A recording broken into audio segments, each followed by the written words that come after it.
Hello dear student, current electricity chapter number 12 के further MCQs को solve करने की कोशिश करते हैं।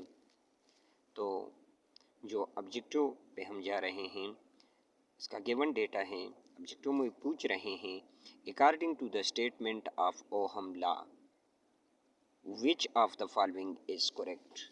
ओहम लॉ के मुताबिक यहाँ कौन सा ऑप्शन जो है वो करेक्ट होगा। V equals to I R, I equals to V divided by R, R is equal to V by I, all of the above.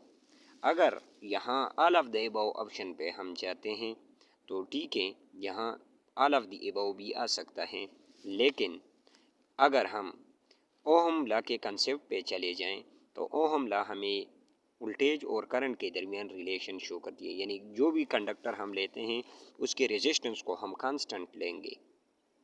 यानी आर जो है आई और वी के दरमियान में आर जो यूज़ हुआ है वो कांस्टेंट होगा ओहमिक कंडक्टर के लिए। तो यहाँ I directly proportional to V और आर ओहमिक कंडक्टर यानी ओहम्स लॉ में हमने कांस्टेंट लिया हुआ है। तो इस कंसेप्ट की बुनियाद पर यहाँ जो करेक्ट ऑप्शन है वो होगा बी नंबर, यानी I equals to V divided by R इस सब्जेक्टों का करेक्ट ऑप्शन है, बिकॉज आर जो है ओहम लॉ में हमने कांस्टेंट लिया हुआ है फॉर द ओहमिक मटेरियल।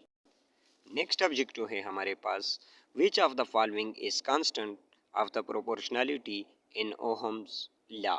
तो ohm's law V equals to I R में कौन सा वैल्यू जो है, कंडक्टर की कौन सी वैल्यू जो है वो हमने कांस्टेंट ली हुई है। तो आर रेजिस्टेंस आई और वी के रिलेशन के दरमियान I directly proportional to V होता है और आर यहाँ कांस्टेंट तस्वर होता है।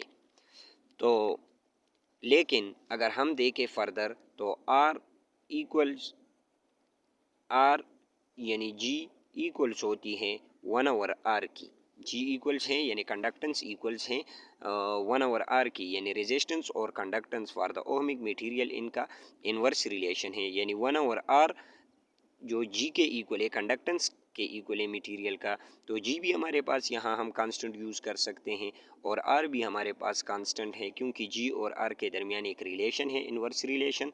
तो 1/r आर जी बोथ बी एंड सी, तो correct option both B and C है और इसको मैंने ऑलरेडी एक्सप्लेन भी किया। नेक्स्ट ऑब्जेक्टिव है, if the potential difference across the resistor is half. हमारे पास ये एक रेजिस्टर आर है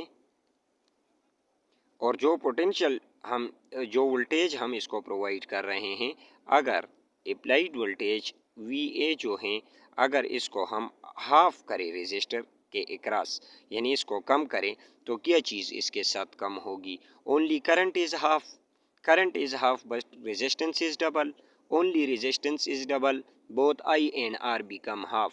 तो पहले जो ऊपर दिए गए ऑब्जेक्टिव जिसको मैंने सॉल्व किया, एक्सप्लेन भी किया, उसमें मैंने बताया भी कि आई और वी का डायरेक्ट रिलेशन है। अगर वी डिक्रीज़ होगी तो हाफ ऑफ करंट भी डिक्रीज़ होगा। तो इसलिए यहाँ का करेक्ट ऑप्शन जो है वो ए है, ओनली करंट इज़ हाफ। तो यहाँ करंट जो होगा वो हमारे पास हाफ होगा।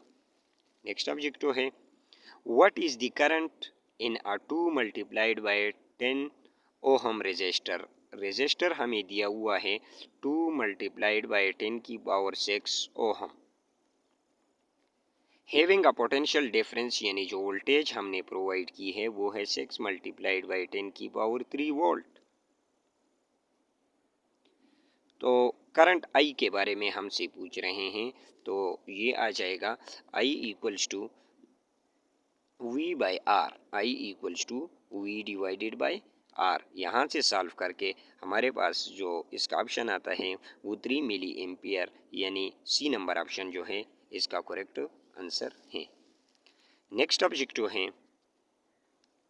Ohm law is valid for dash, for metallic conductor at low temperature, for metallic conductor at high temperature, for electrolyte when the current passing through it, for the diode when charges flow. तो यहाँ correct option जो है वो ए है। Metallic conductor होगा यानी वो conductor material यानी वो ओहमिक मटेरियल होंगे जो आई और वी के रिलेशन पर पूरा उतरते हो। और टेम्परेचर लो इसलिए होगा क्योंकि हमें पता है कि ओहमिक कंडक्टर मटेरियल का जब हाई टेम्परेचर पे हम ओहमिक किसी भी कंडक्टर को हम लो टेम्परेचर से हाई पे लेके जाते हैं तो इसका रेजिस्टेंस इंक्रीज होता है। तो जो भी मटेरियल हम लेंगे उसको हम लो टेम्परेचर पे लेंगे। तो करेक्ट ऑप्शन जो है वो है A. The example of the ohmic resistance is dash. और ओहमिक रेजिस्टेंस की एग्जाम्पल क्या है? Semiconductor, thermistor, diode, metal. The example of the ohmic resistance is metals. D option जो है यहाँ का करेक्ट ऑप्शन है। ये जो है इक्वेशन नंबर ऑब्जेक्टिव नंबर 12 को मैं दोबारा सॉल्व करता हूँ। ये रेजिस्टेंस नहीं है, ये है कंडक्टर। सॉरी डियर स्टूडेंट, यहाँ प्रिंट में मिस्टेक था। The example of the ohmic conductor is dash. क्या सेमी कंडक्टर हैं, थर्मिस्टर हैं, डायोड हैं, मेटल्स हैं। हमें पता है सेमी कंडक्टर ओहमिक मटेरियल नहीं है। थर्मिस्टर जो है ये टाइप ऑफ रेजिस्टर है। डायोड जो है ये भी एक सेमी कंडक्टर है। तो लिहाजा जो ओहमिक रेजिस्टेंस नहीं है, ohmic conductor is dash. The example for the ohmic conductor is metal. क्योंकि ये मेटल्स अपने आप से बहुत ज़्यादा ईजीली करंट को वो कंडक्ट कर सकती हैं। तो लिहाजा जब हम इसको मैग्नेटाइज करते हैं तो ये डीमैग्नेटाइज भी जल्दी होती हैं। तो यहाँ मेटल जो हैं यहाँ का करेक्ट ऑप्शन है, क्योंकि मेटल्स जो हैं वो अपने आप से ईजीली करंट को पास कर सकती है। क्योंकि मेटल्स वो मटेरियल होते हैं जिसमें फ्री इलेक्ट्रॉन्स मेजॉरिटी पे होते हैं।